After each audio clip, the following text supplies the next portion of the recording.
In 1785, William Cowper's poem, The Task, included a quote saying, "Variety is the spice of life that gives it all its flavor."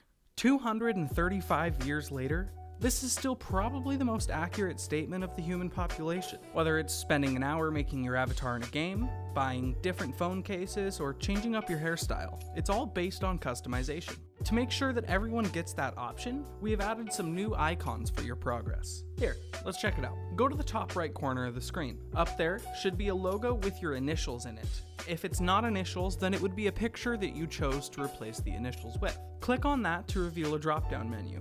In that drop-down menu, click on Preferences. Once you're inside, you can see that there are two boxes, one that says Grouping and one that says Progress. Let's not worry about the grouping right now. The second box, called Progress, holds a bunch of different options for the icons you can choose to add a little bit more flavor to each scorecard. It isn't much of a change, but it makes the scorecard a little more personal and a little bit more fun.